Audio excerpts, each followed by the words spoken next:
오늘 본문을 통해서 역시 세 가지를 생각하기를 원합니다. 첫 번째, 홀로 있을 때 하나님을 만난 야곱. 두 번째, 축복을 받아 승리자의 이름을 허락받은 야곱.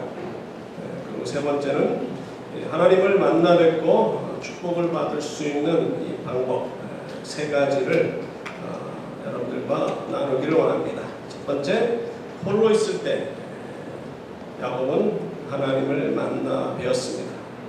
오늘 본문 22절부터 24절 중반절까지 보게 되면 밤에 일어나 두 아내와 두 요정과 11아들을 인도하여 약복 나루를 건널세 그들을 인도하여 시내를 건너가게 하며 그의 소유도 건너가게 하고 야곱은 홀로 남았더니 왜 야곱이 가족들과 소유를 약복 나루에 먼저 건너가게 하고 자신은 홀로 그곳에 남았던 것입니까?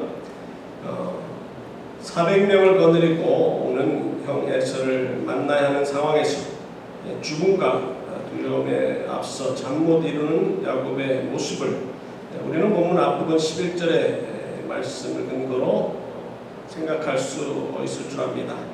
내가 죽게 간구하오니 내 형의 손에서 에서의 손에서 나를 건져내시옵소서. 내가 그를 두려워하면 그가 와서 나와 내 저자들을 칠까 겁이 나기 때문이니이다.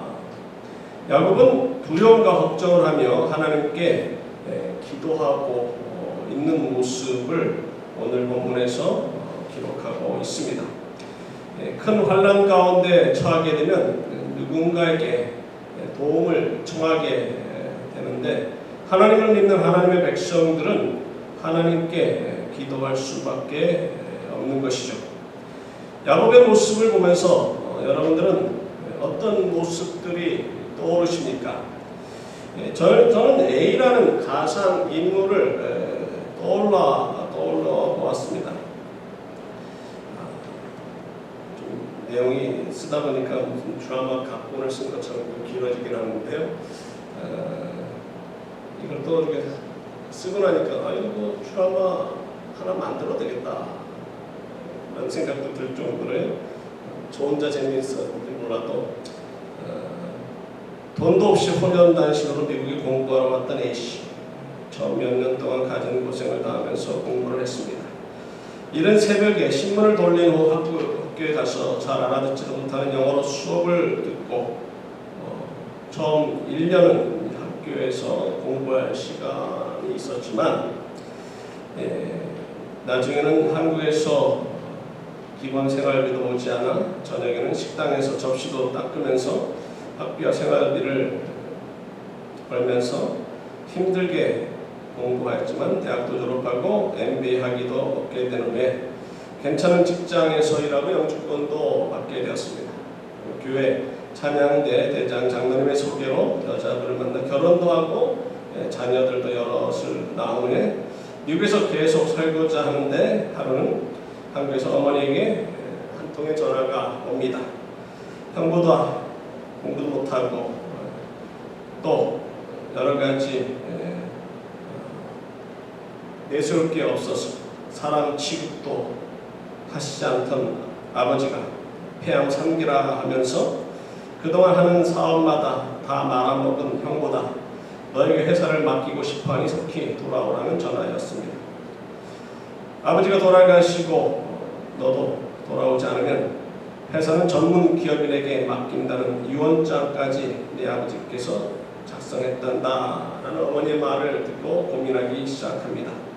내가 만약에 본국에 돌아가서 아버지의 삶을 맡아 한다면 시기심 많은 형이 그냥 가만히 있지 않을 텐데 그리고 처음 1년 동안 어머니께서 아버지와 형 몰래 보내주시던 생활비조차 형의 고자질 때문에 더 이상 오지 않아 투잡을 뛰어야 했던 그 시절을 떠오르며 사라졌던 형에 대한 미움이 다시금 생겨나고 아내도 이곳에서 살기를 원하고 아직 공부를 하는 아이들을 위해서라도 이곳에 남는 것이 나을 것 같으면서도 예전 같지 않게 늙어버리신 어머니의 눈물 어린 하소연이 귀에서 사라지지 않아 수개월 동안 고심하고 아내를 설득하여 고국으로 돌아가기로 결정하고 미국 생활을 정리한 후 비행기를 타기 하루 전에 불완전한 한국 생활에 대한 두려움과 형을 만나야 하는 스트레스에 잠을 이루지 못하고 새벽에 뜰에 나가 하늘의 별들을 바라보며 적막한 시간을 보내는 A씨.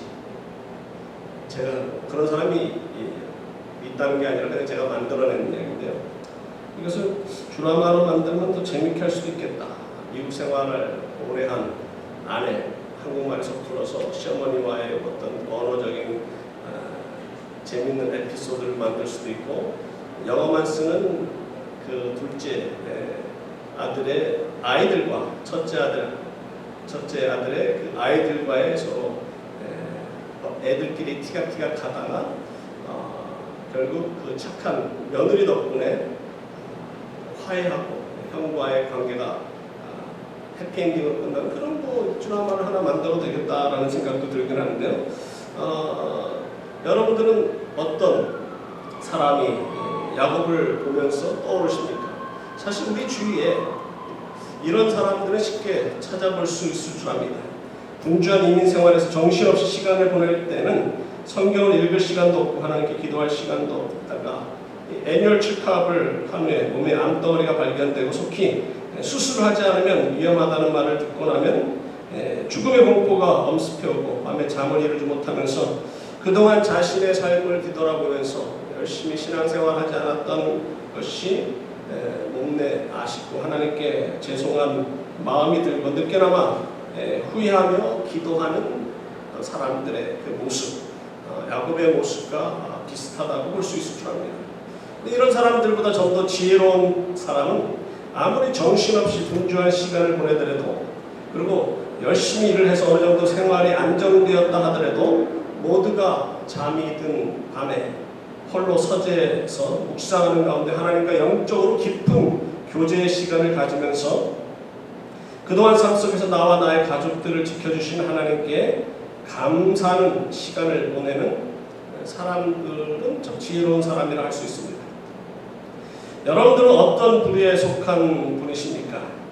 누구나 홀로 외로운 시간을 가지면서 하나님과 깊은 영적인 시간을 보낼 필요가 있는데, 바로 그때가 하나님을 만날 수 있는 아주 좋은 기회이며 삶의 전환점이 될 수 있는 때라고 생각합니다. 두 번째로, 축복을 받아 승리자 이름을 얻은 야곱.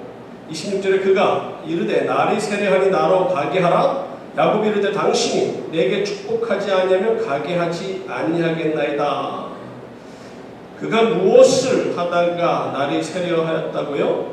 바로 천사와 씨름을 했다는 겁니다. 24절 중반절과 25절에 보면 어떤 사람이 날이 새도록 야곱과 씨름하다가 자기가 야곱을 이기지 못함을 보고 그가 야곱의 허벅지 관절을 치매 야곱의 허벅지 관절이 그 사람과 씨름할 때 어긋났더라.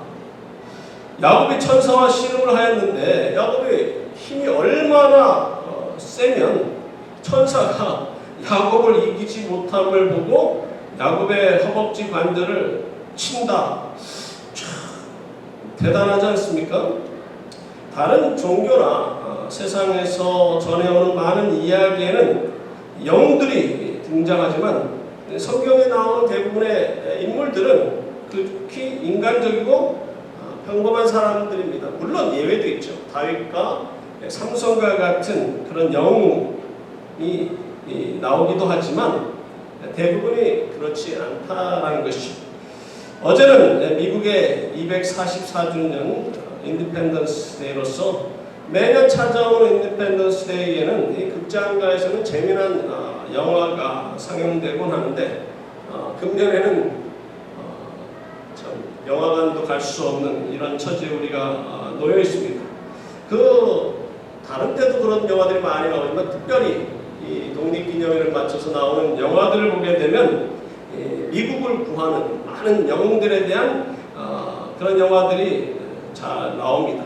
그 중에 캡틴 아메리카라든지 그것도 처음 나왔을 때가 이제 7월 중순쯤이었고 1996년에 처음 개봉하여 세계적으로 큰 인기를 끌었던 인디펜던스 데이라는 영화는 7월 3일날 개봉하였습니다.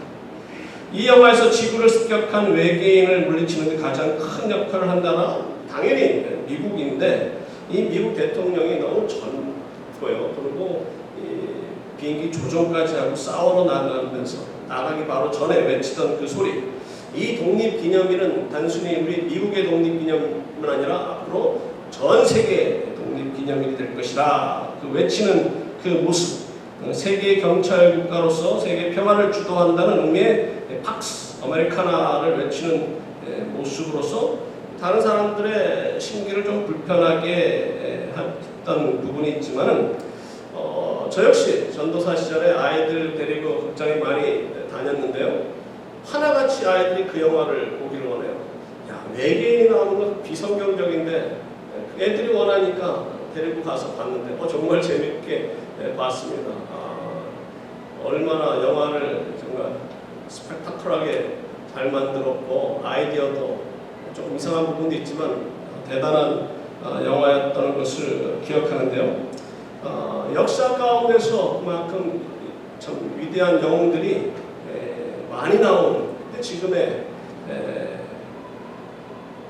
조지 플로이드 때문에 그 흑인들에 대한 인종차별 반대하면서 데모를 하는 것까지는 다 좋아요. 근데 이것이 너무 심해지고 과거에 이 미국을 건립한 그 아버지들에 대한 그 평가를 재조명하면서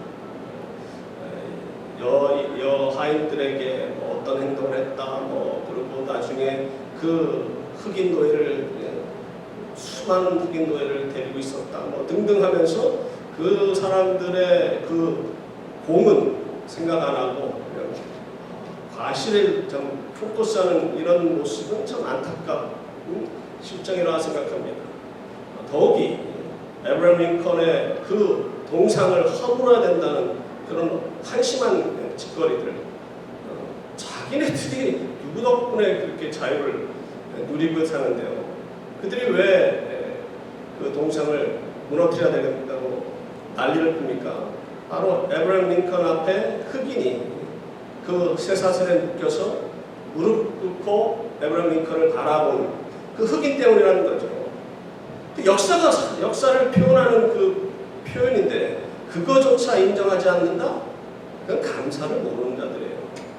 그거는 하나만 알고 둘은 모르는 행동입니다. 그런 행동은 바로 이 불순 세력자들이 뒤에서 조정한다는 말을 듣게 하기에 충분한 그런 행동이라고 생각합니다. 근데 야곱은 처음에 그의 삶은 평범한 다른 성경에 나오는 인물들처럼 극히 평범했고 평범한 가정에서 쌍둥이로 태어났다가 형과의 불편한 관계를 피해 먼 타국에서 오랫동안 살다 고향으로 돌아오는 평범한 사람으로 인식됐는데요. 오늘 본문에서는 그가 영웅과 같이 갑자기 묘사되고 있습니다.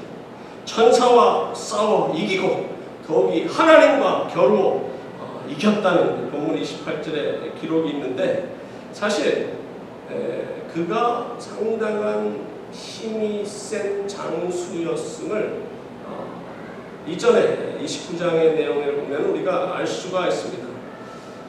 창세기 19장에 보게 되면 야곱이 라헬을 큰 우물 곁에서 처음 만날 때 목자들이 우물 주위에 모이고 우물의 뚜껑 그 앞 부분을 막는 큰 돌을 옮기려고 했을 때 목자들이 좀 더 기다려야 된다. 이미 양떼들이 셋대가 모여서 많은 양떼들이 있음에도 불구하고 좀 더 기다렸다가 같이 다 모였을 때 누구를 기다리는 겁니까? 라반의 양떼를 기다리고 라헬이 그 아버지의 양떼를 데리고 오는 것을 기다리고 이제 천천히 그 돌을 옮기려고 하는 과정에서 우리가 추측하건대 상당히 큰 우물이고 돌도 상당히 컸겠죠. 근데 이것을 야곱이 혼자서 이 돌을 옮긴다는 거예요. 이에 대한 어느 주석가는요, 그가 원래 힘이 센 사람이었기 때문에 그걸 옮길 수 있었다. 그리고 그 두 번째 해석은 뭐냐면 라헬의 출중한 외모를 보고 한눈에 반해서 없더니 힘까지 받아서 그것을 옮겼다. 근데 그 주석 그걸 보고 내가 좀 웃음이 나오더라고요. 아니 아무리 첫눈에 반해도 그렇죠. 예를 들어서 한 200파운드를 들을 수 있던 사람이 예? 라헬을 보고 그냥 소위 속된 말로 뿅 가가지고 2,000파운드 뭐 10배 되는 뭐 돌을 옮길 수 있었다는 겁니까? 그건 말도 안 되는 것이죠. 그가 그만큼 힘이 장사여서 천사조차도 그를 이길 수 없기에 그의 허벅지에 관절을 쳤다? 여기서 우리가 좀 의문점을 가질 수밖에 없는 것은 열왕기하 19장에서 보게 되면 그 하룻밤 사이에 그 아수르 군대, 사네립의 군대 18만 5천 명을 한 천사가 나타나서 한 번에 다 죽였어요. 그럼 천사들 가운데서도 힘이 이렇게 센 18만 5천 명을 죽일 수 있었던 강력한 힘이 있는 천사가 있는 반면에 조금 보통 사람보다 힘이 센 야곱과 씨름을 하는데 어이구 야 너 이렇게 힘이 세냐 너는 내가 더 이길 수 없겠구나 하는 그런 천사도 있고 다양합니까? 그런 건 아니죠. 이 허벅지 관절을 치매의 그 치다라는 히브리 단어 나가는 두 가지 의미가 있습니다. 만지다, 손을 대다, 그리고 다른 의미는 격렬하게 타격하다. 여러분 생각에 어떤 단어, 어떤 해석이 이 단어의 어떤 해석이 지금 이 본문에서 쓰여지는 것이 더 나은 해석일까요? 대부분의 제가 갖고 있는 모든 한국말 성경은요 그냥 치다입니다. 치다. 심지어는 현대 성경은 후려치다. 근데 반면에 대부분의 영어 성경은요 그냥 touch, 그냥 만졌다는 거예요. 물론 NRSV 같은 경우는 struck이라는 단어를 사용한 그런 예외적인 해석도 있지만 대부분이 한 열 몇 개의 모든 영어 성경은 만졌다는 거예요. 만약에 천사의 힘이 그냥 인간, 그냥 야곱과 힘이 비슷했을 것이라고 생각하는 사람은 아마 때리다, 후려치다, strike, smash 이런 단어를 선호하겠지만 천사의 힘은 야곱의 힘과 견줄 수도 없는 차원이 다른 능력, 힘을 가진 천사라고 생각하는 사람은 그런 단어를 쓰죠. 만졌다, 타치하다 라는 단어로 쓰겠죠. 야곱이 천사와 씨름하여 이겼다라는 말씀은 뒤에서 언급한 하나님을 겨루어 이겼다라는 같은 맥락으로 이해할 부분인데요. 이것은 힘으로 싸워서 이겼다라는 의미가 아니라 그만큼 야곱은 축복을 받기 전에는 절대로 당신을 놓지 않겠다라는 그 간절한 기도의 모습을 묘사하는 것이라 생각합니다. 여러분들도 하나님께서 나와 내 가족을 축복하지 않으시면 저는 절대로 이 기도를 멈추지 않겠습니다.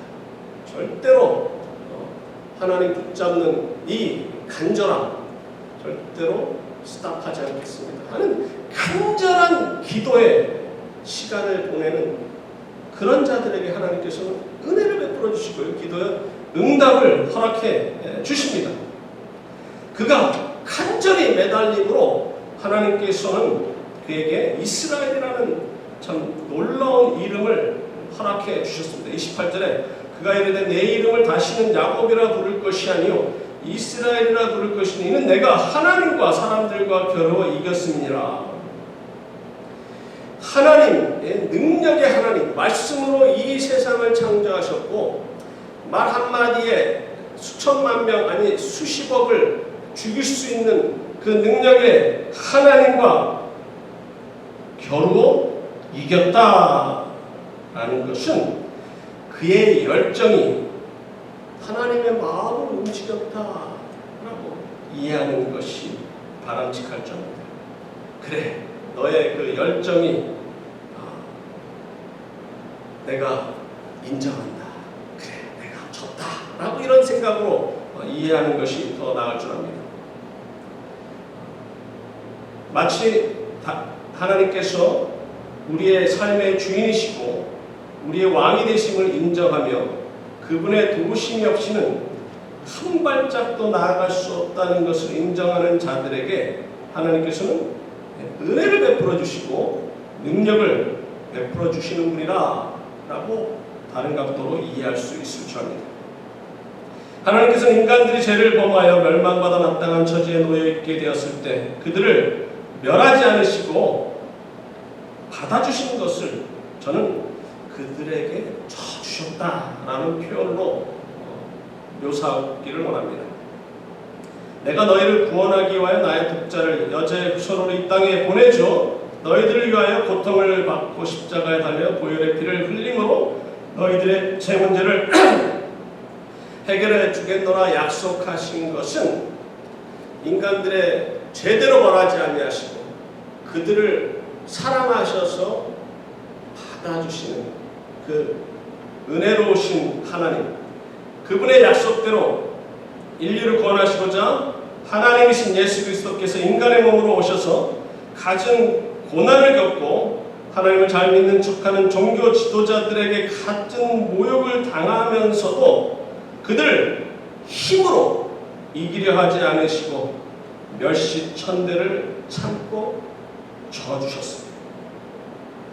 겟세마네 동산에서 한 제자가 대제사장의 종 말고의 귀를 칼로 베어낼 때도 너는 내가 내 아버지께 구하여 지금 12군단 더 되는 천사를 보내시게 할 수 없는 줄 아느냐? 내가 만일 그렇게 하면 이런 일이 있으리라 한 성경이 어떻게 이루어지겠느냐 하시면서 참고 저주셨습니다. 말할 수 없는 십자가의 고통을 받으시면서도 말씀하시기를 아버지여 저희를 사하여 주옵소서 자기 하는 것을 알지 못합니다 하시면서 그들의 악행을 보시고 그 고통스러운 십자가의 고통을 참으시고 인내하시고 저들에게 져주셨습니다. 우리가 받아야 할 저주를 당신이 친히 담당하시면서 마침내 우리의 구원을 이루어 주신 것입니다. 그런데 야곱의 이름이 이스라엘로 언제부터 불려집니까? 바로 오늘 본문에서부터입니까? 아니죠. 지난번에 한번 제가 언급했듯이 그의 이름이 본격적으로 이스라엘로 불려질 때는 이 본문에서 석장 뒤에 있는 35장 21절부터 그러면 바로 20절에 어떤 사건이 있었던 것입니까? 라헬이 죽어서 장사되고 그녀의 묘를 세운 이후부터 21절부터 이스라엘로 불려집니다. 물론 그 이후에 이스라엘과 야곱이라는 이름이 계속 반복해서 같이 불려지긴 했지만은요. 왜 그 사건 이후에 그의 이름이 본격적으로 이스라엘로 바뀐 이유가 뭘까요? 제 생각에는 축복의 근원 되시는 하나님만 바라보고 그분만 바라보며 살아가야 할 하나님의 백성이 하나님 외 다른 대상을 너무 사랑할 경우에는 하나님의 놀라운 축복을 받지 못한다라는 가르침이 아닐까 생각합니다. 만약에 하나님의 은혜로 구원받은 여러분이 하나님만 바라보지 않고 돈을 사랑하고 이성을 사랑하고 명예를 사랑한다면 하나님의 놀라운 축복을 받고 그분의 능력을 경험하기 힘들 것입니다. 세 번째로 우리가 하나님을 만나 뵙고 축복을 받을 수 있는 방법 그 세 가지 중에 첫 번째 축복을 받을 수 있는 가장 첫 번째 방법은 그분을 만나는 것입니다. 당연한 거죠. 그분을 먼저 만나야 되죠. 세상 사람들 하나님을 만납니까? 만날 수가 없어요. 그냥 만나는 건 간단한 것 같지만 이건 큰 하나님의 은혜라는 겁니다. 야곱이 가장 힘들고 어려운 순간에 하나님을 만날 수 있었고 죽음의 공포에 사로잡혀 홀로 고독 속에 추락을 하고 있던 야곱에게 하나님께서는 나타나셔서 위로하셨듯이 지금 팬데믹으로 인해서 죽음의 공포 속에서 사랑하는 사람들과 혹은 친한 친구들과 만나지도 못하고 함께 식사도 제대로 나눌 수 없는 외로움에 처한 우리들에게 하나님은 위로하시기를 원하십니다. 이사야 55장 6절에 너희는 여호와를 만날 만한 때 찾으라 가까이 계실 때 그를 부르라. 여기서 하나님을 만날 만한 때가 있다 말씀하십니다. 그때가 언제입니까? 앞에서 언급했듯이 정신없이 공부하느라 정신없이 일하느라 또 바쁜 이민생활 속에서 그분을 만날 기회를 찾지 못하다가 어려운 일을 봉착했을 때 혹은 몸에 병이 생겼을 때 혹은 사업이 참 큰 위태로워 가졌을 때 하나님을 찾게 되는 경우도 있고 혹은 좀 더 나은 케이스는 말씀을 묵상하는 경우를 통해서 하나님을 만나는 사람도 있을 줄 압니다. 근데 그 이사야 55장 6절 그 하반절을 자세히 보십시오. 가까이 계실 때 그를 부르라. 이 말씀은 그분이 가끔 우리 가까이 오실 때도 있다는 말씀이 아니에요. 하나님은 항상 당신의 영으로 성령님으로 함께 우리와 항상 함께 하시는 임마누엘 하나님이십니다. 근데 그 사실을 깨닫지 못하고 우리 곁에 계시는 하나님을 부르지 않기 때문에 그분을 만날 기회를 찾지 못한다는 말씀입니다.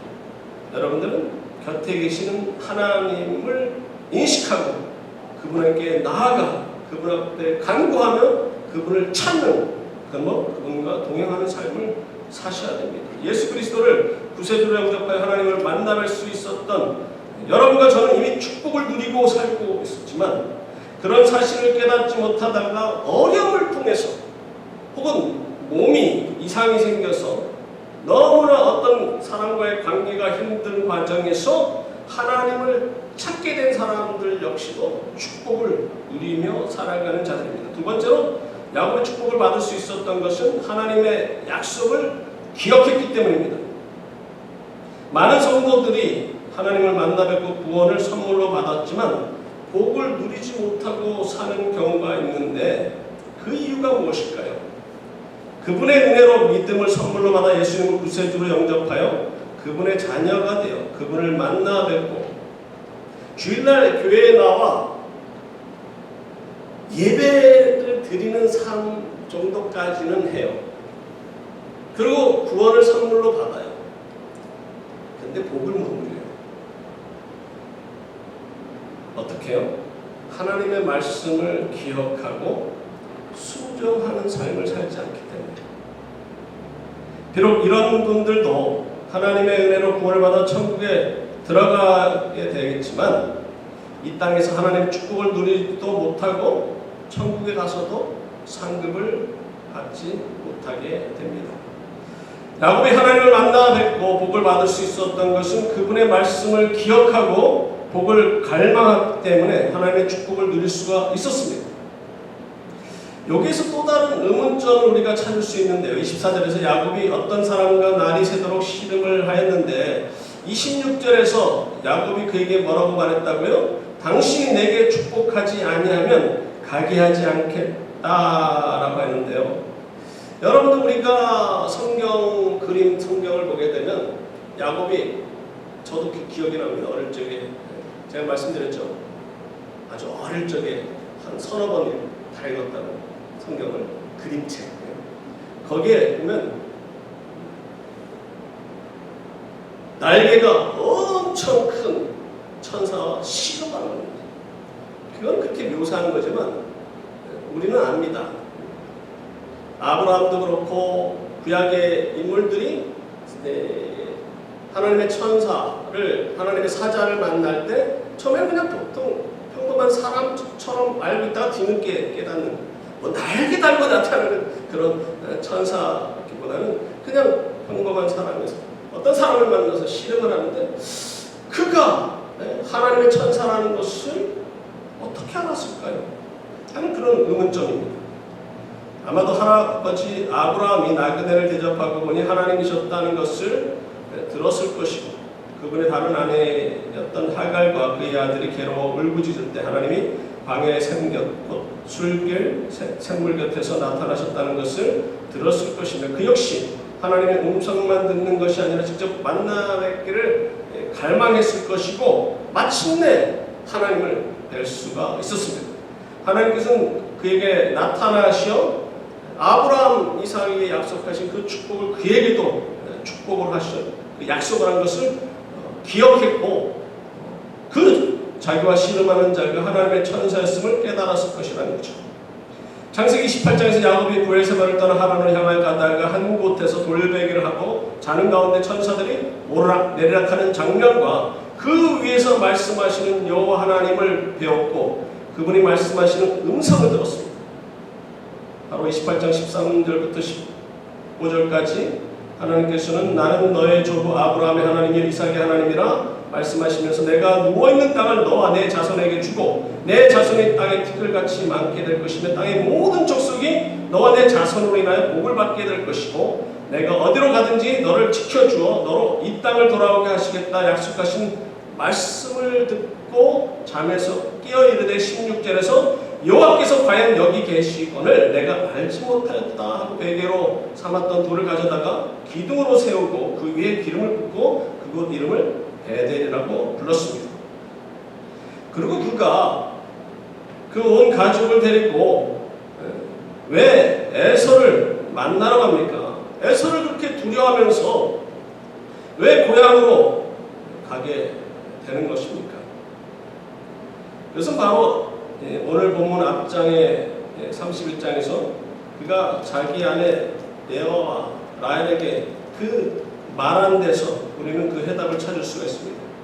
31장 13절에 하나님께서 말씀한 이 말씀을 순종하는 길이라는 겁니다. 나는 베델의 하나님이라 내가 거기서 기둥에 기름을 붓고 거기서 내게 서원하였으니 지금 일어나 이곳을 떠나서 내 출생지로 돌아가라 그렇게 말씀하셨다라는 것을 자기 두 아내에게 말하면서 하나님의 그 명령에 나는 지금 순종하는 것이고 또 이에 앞서서 과거에 자기가 그 베델에서 하나님을 배웠고 하나님 앞에 서원했던 그 약속했던 것을 이행하는 것이라는 것입니다.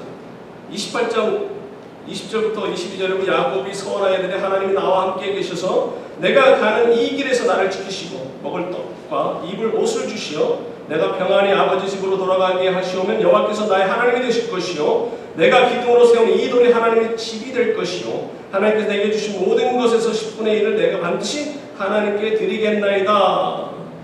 야곱이 복을 받을 수 있었던 것은 단순히 하나님을 만났기 때문이 아니라 하나님이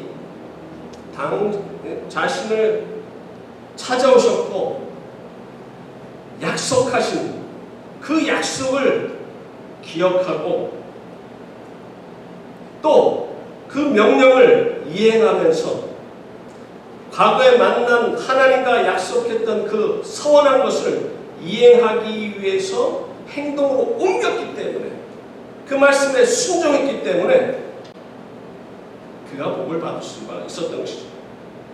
여러분께서도 하나님의 축복을 받기를 원하시면 여러분이 만난 하나님의 말씀 곧 아브라함의 하나님, 이삭의 하나님, 야곱의 하나님을 나의 하나님을 모시고 살 때 그들에게 약속하신 축복이 나에게도 임할 것이라는 확신을 갖고 성경에 기록된 그 모든 축복을 나도 누릴 수 있다라는 그 믿음으로 하나님의 말씀을 순종하며 살아갈 때 축복을 받게 된다는 것이죠. 세 번째, 마지막으로 그가 복을 받을 수 있었던 이유는 하나님이 그 주시는 시련 가운데서도 그분을 놓지 않았기 때문에 그는 복을 받을 수가 있었습니다. 사실 그가 하나님을 만나고자 해서 만난 것이 아니라 하나님이 그를 찾아와 주셨어요. 그가 잠을 자는 가운데 환상 가운데 천사들이 사닥다리에 오르락 내리락 하는 것을 보고 그 사닥다리 위에서 말씀하시는 하나님 친히 그에게 나타나셔서 그의 조부 아브라함에게 약속하신 것을 내가 이루리라. 너로 모든 민족이 복을 받고 내 자손을 티끌같이 많게 할 것이며 항상 너와 함께 하시겠다. 이런 축복을 약속하신 그 하나님께서 역시 시련도 허락하세요. 사실 야곱의 삶 자체가 씨름이었습니다. 어머니 뱃속부터 형 에서와 함께 씨름한 야곱은 자라면서도 아버지의 인정을 서로 받으려고 형과 씨름하였고 장자권을 가지고 씨름하였습니다. 그리고 고향을 떠나 타향에 살면서도 그의 외삼촌과 스트러글하고 그의 아내들과 스트러글하고 지금 또다시 본문에서 형을 만나기 전에 이전처럼 형과의 관계 때문에 씨름하는 가운데 하나님께서 그에게 나타나셔 말씀하십니다. 야곱아, 너는 더 이상 다른 이들과 씨름하지 말고 이제 나와 씨름하자. 대부분의 사람들, 심지어 하나님을 믿는 성도들 가운데서도 하나님이 어떤 분이신가 하는 데 있어서 그분께서는 당신의 명령에 순종하고 간절히 기도하는 자를 타치 혹은 쳐서 쓰러지게 하시고 평생 걷지 못하는 그 핸디캡을 안고 살아가게 하시는 분이라는 것은 생각하지 못합니다.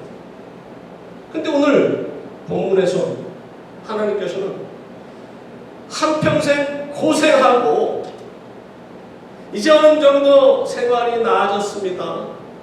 그렇게 외삼촌이 자기 10번이나 속여서 자기를 힘들게 했던 그 외삼촌의 그 그늘 아래 벗어나서 이제 두 아내와 두 여종과 11 아들을 데리고 이제 고향으로 돌아옵니다.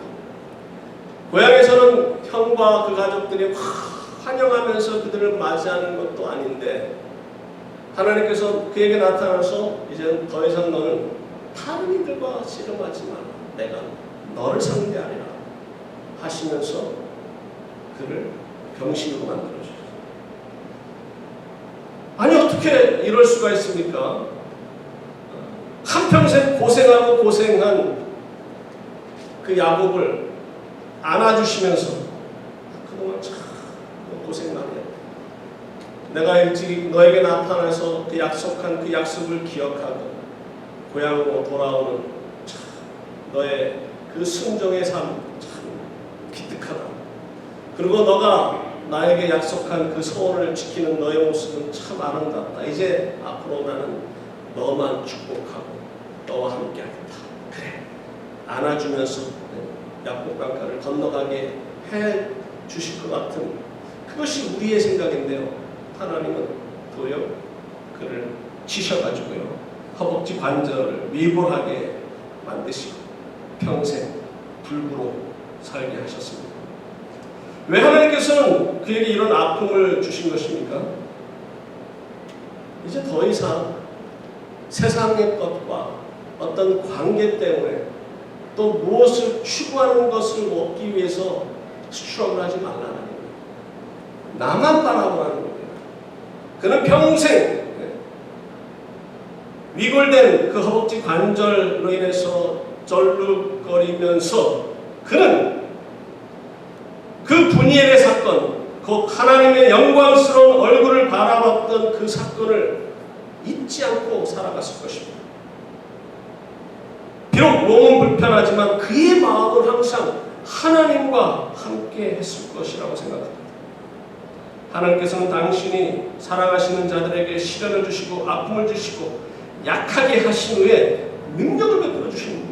그래서 사도 바울은 다음과 같이 고백합니다. 고린도후서 12장 10절 그러므로 내가 그리스도를 위하여 약한 것들과 능력과 궁핍과 박해와 곤고를 기뻐하노니 이는 내가 약한 그때 강함이라.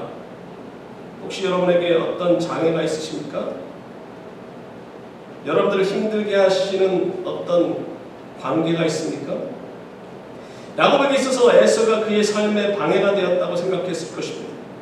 그와 경쟁하고 형 때문에 어릴 적부터 아버지의 사랑을 받지 못했고 형 때문에 아버지를 속이었으만 했고 멀리 형을 피하여 도망하여 인생의 고난의 길을 걸어왔던 그의 삶을 돌이키면서 그동안 내가 형 때문에 이렇게 고생하고 고생했는데 지금 이 순간에도 형을 만나서 형이 나와 내 가족들을 칠까 죽음의 두려움 속에 공포를 느끼고 있다고 형을 원망했을 것입니다.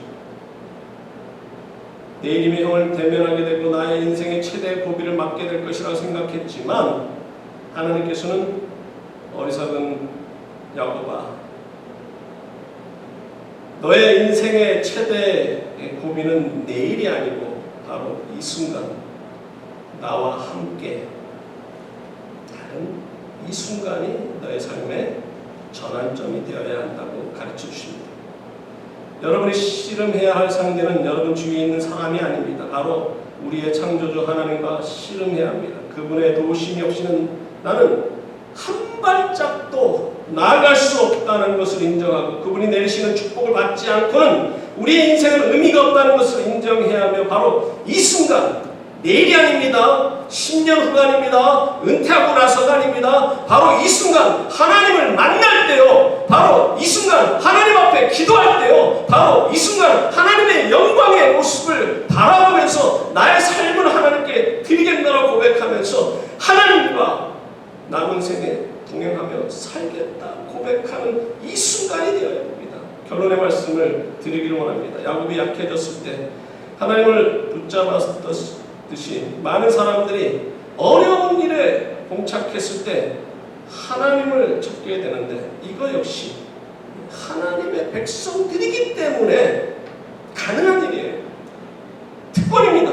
세상 사람들은 어려운 일을 겪으면서 하나님을 찾을 생각도 못하고요. 아니, 하나님의 존재조차도 믿지 않아요. 그들은 어려운 일을 겪을 때 현실을 탓하고 주위 사람들을 탓하면서 괴로워 살지만 우리는 다르다는 거죠. 우리는 어려움을 당할 때 하나님 앞에 나아갈 수밖에 없습니다. 그러나 좀 더 지혜로운 자들은 편안할 때도 하나님을 찾고 하나님만 바라보며 하나님 앞에 기도하는 삶을 사는 자들입니다. 여러분 지금 너무나 힘들고 어려운 상황에 우리가 놓여 있습니다. 여러분들 가운데 남들이 모르는 재정적인 어려움을 안고 있는 분들도 계실 줄 압니다. 혹은 남에게 알리고 싶지 않은 지난날에 부족했던 나의 자화상 때문에 괴로워하시는 분도 있을 줄 압니다. 그런데 그것을 통해서 하나님 앞에 더 가까이 나아갈 수 있는 통로가 되는 것이고 축복을 받을 수 있는 계기가 될 수 있습니다. 지금 온 세계의 모든 사람들이 팬데믹으로 인해 어려움을 겪고 살아가고 있습니다. 한평생 살아가면서 이런 일을 겪는 것은 몇 세기 한 번 올까 말까는 전염병 대유행의 시련을 우리는 겪고 있습니다. 어느 분과의 전화 대화 속에서 목사님 너무 답답해서 미칠 지경이라는 말을 듣는 시간을 우리가 보내고 있습니다. 그러나 이런 힘든 시간이 도리어 하나님을 만날 수 있는 좋은 기회라고 깨닫는 여러분과 제가 되기를 바랍니다. 근데 인간들은 참 어리석어서요. 힘이 들고 어려운 일이 닥칠 때는 하나님을 찾고 기도하고 열심히 신앙생활하겠다 약속하지만 문제가 해결되고 모든 것이 다 만사가 형통되면 또 이전처럼 행동해요. 언제인지 모르겠지만 뭐 내년 뭐 2, 3월 정도 되면 평상시로 돌아가겠죠.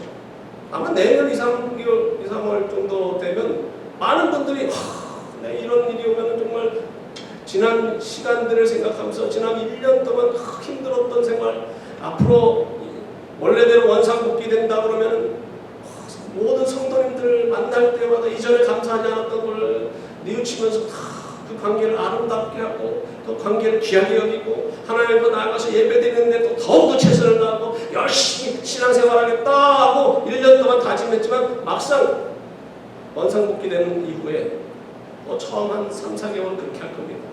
근데 1, 2년 지나면요 언제 그랬다는지 옛날처럼 돌아가는 그런 경우가 많은데 지혜로운 자는 그렇게 원상복귀 돼서는 안 됩니다. 이 기간을 우리는 잊지 말아야 돼요.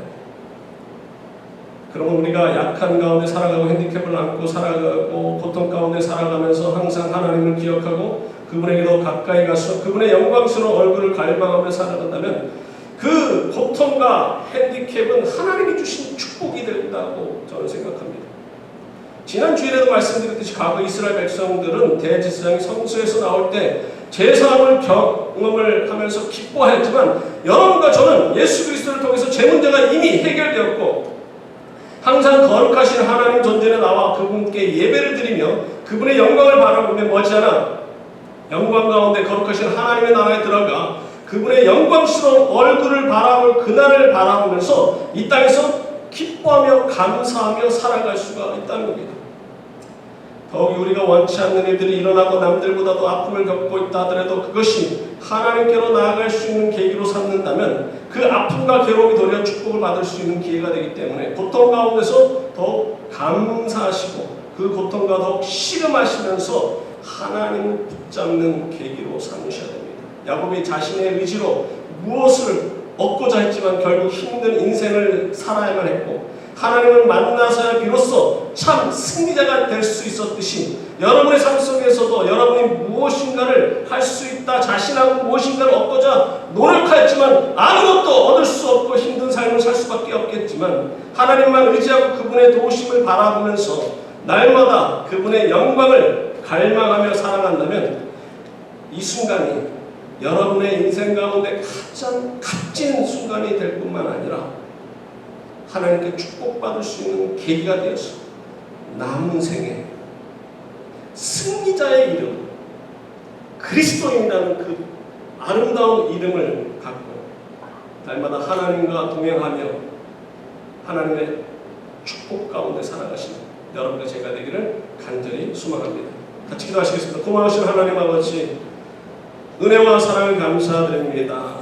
우리를 창세전에 예수 그리스도 안에서 택정하시고 그분이 우리의 구원을 이루시기 위하여 그 가진 모욕과 비난을 참고 그들을 받아주시고 그들에게 져주셔서 마침내 구원을 이루어 주셨던 그 예수님의 그 온유한 마음을 우리도 본받아 우리가 하나님 앞에 나와 하나님을 배웠고 하나님께 기도하는 이 아름다운 시간이 주일날 이 한 시간이 되는 것이 아니라 날마다 하나님과 동행하며 하나님의 거룩하신 그 얼굴을 배워오면서 남은 생애를 살아가므로 마침내 승리자의 이름을 얻을 뿐만 아니라 내세의 약속을 받아서 어떤 상황 속에서 비록 하나님이 우리를 어렵게 하시고 우리를 절름발이로 만드시고 우리의 몸에 암덩어리를 심어 놓으신다 할지라도 하나님만 찬양하며 하나님만 바라보며 남은 생에 승리하는 주님의 귀한 종들 다 삼아 주옵시고 주님의 마음을 본받아 모든 사람들에게 져주면서 모든 사람들을 받아주면서 서로 사랑하며 특별히 가난하고 힘든 사람들에게 사랑을 베풀며 살아가는 하나님의 귀한 종들 다 될 수 있도록 은혜 나려 주시옵소서. 감사드리고 예수님 이름으로 기도드립니다. 아멘. 다 같이 일어나셔서 찬송가 438장 찬양하시겠습니다.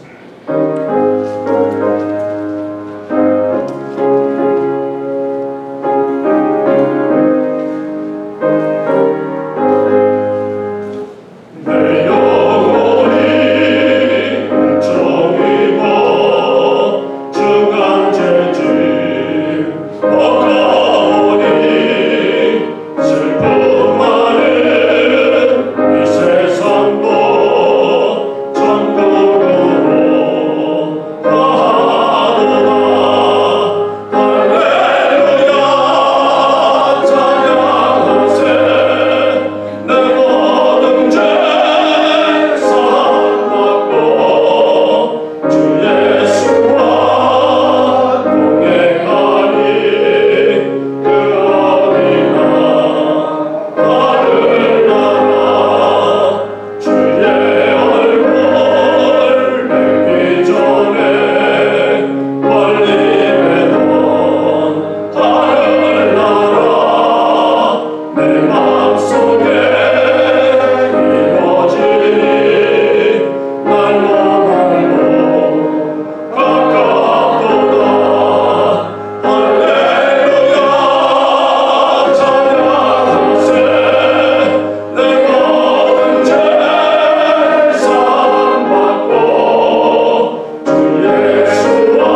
고난받으시고 십자가에서 보혈의 피를 흘려주시어 우리의 모든 죄 문제를 해결해 주신 예수 그리스도의 그 놀라우신 은혜와 우리를 사랑하셔서 우리와 항상 함께 하시는 임마누엘 하나님이 되실 뿐만 아니라 우리에게 시련과 고통을 허락하시어 날마다 하나님을 바라볼 수 있게 하여 주신 하나님의 극진하신 사랑과 성령님의 감화 감동으로 충만하시니 이웃의 삶 속에서 어떤 시련, 어떤 고통, 어떤 아픔, 어떤 관계의 깨짐이 있다 할지라도 주님만 바라보며 남은 생에 주님과 동행하며 승리하기를 원하는 하나님의 모든 백성들 머리머리 위에 지금으로부터 영원까지 항상 함께 하시기를 간절히 축원드려옵나이다.